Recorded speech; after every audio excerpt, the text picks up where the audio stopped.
Today, we live in a world where old roads are coming back to life. One of the biggest and most important projects happening now is called the Modern Silk Road. Its real name is the Belt and Road Initiative, or BRI. This is China's plan to build roads, railways, ports, and pipelines connecting Asia, Africa, and Europe. It's the biggest construction project in history, involving more than 70 countries and costing over $1 trillion. But to understand why it's so important, we need to go back in time.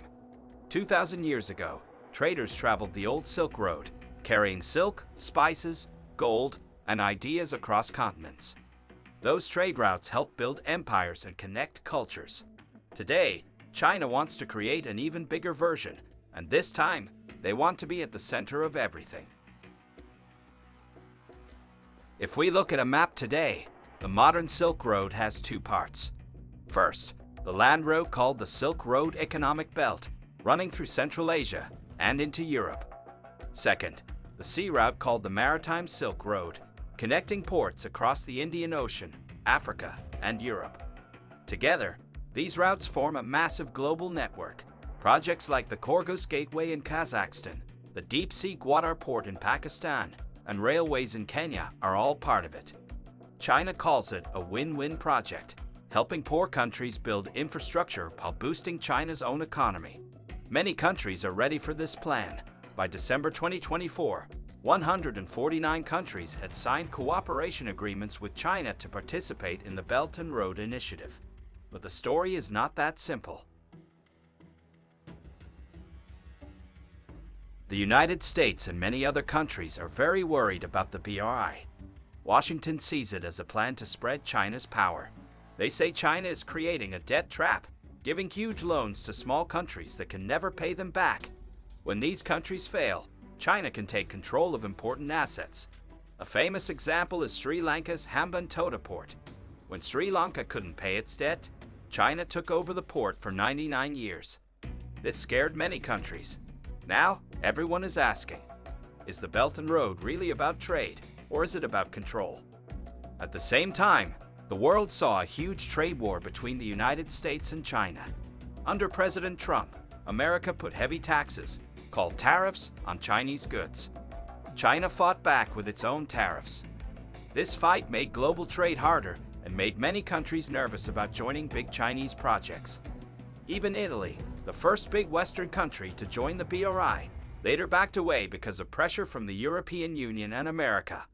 Pakistan, one of China's closest partners, also asked to renegotiate parts of its deals under CPEC, the China-Pakistan Economic Corridor, because they worried about debt and unfair terms.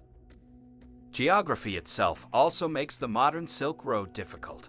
Central Asia has huge deserts and tall mountains. Political problems in countries like Afghanistan make building safe roads and railways very risky. On the ocean side, pirate attacks near Africa and rising sea levels from climate change also threaten new ports. Even the Indo-Pacific region has turned into a battleground. America, Japan, India, and Australia formed a group called the Quad to stop China's growing influence.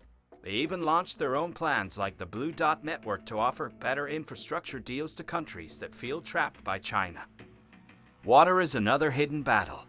China is building dams on rivers that flow into India and Pakistan.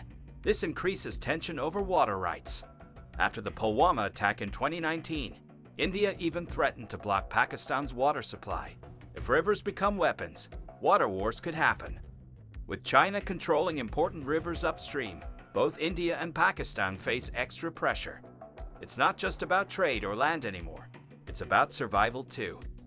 Meanwhile, many Belt and Road projects look suspiciously like military bases. For example, Gwadar Port in Pakistan and Djibouti in East Africa are commercial ports, but the US believes China could use them for military purposes. If so, the modern Silk Road would not just carry goods, it would carry warships too. The South China Sea shows this clearly. China says it's building research stations and fishing ports, but many are actually full military bases, complete with missiles and airstrips. Climate change is another big problem. Scientists warn that rising sea levels, floods, and extreme weather could destroy many Belt and Road projects before they are even finished. Bangladesh, a big partner in the BRI, faces regular flooding. If new ports and railways don't plan for future disasters, billions of dollars will be wasted. Still, despite all these problems, China is pushing forward. In Africa, China is building railways, airports, and industrial parks. In Europe, trains from China to Germany have increased a lot in the last 5 years. China recently made new deals with Saudi Arabia and Iran, expanding into the Middle East's oil-rich lands. But signs of trouble are everywhere. Malaysia canceled $20 billion worth of Chinese projects because of corruption. Zambia is drowning in Chinese debt. People have protested in Myanmar, Montenegro, and Kenya against unfair Belt and Road deals. Today, the Belt and Road raises a big question.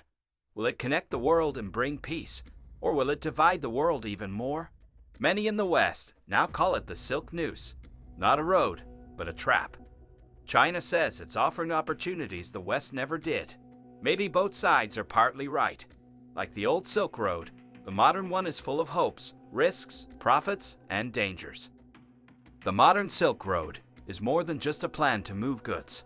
It's a plan to move power. It's about who will lead the world in the 21st century.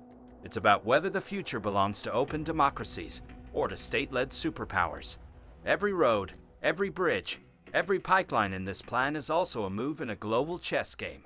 From the wheat fields of Kazakhstan to the ports of Greece, from the deserts of Djibouti to the mountains of Pakistan, from internet cables under the sea to gas pipelines across continents, the modern Silk Road touches everything.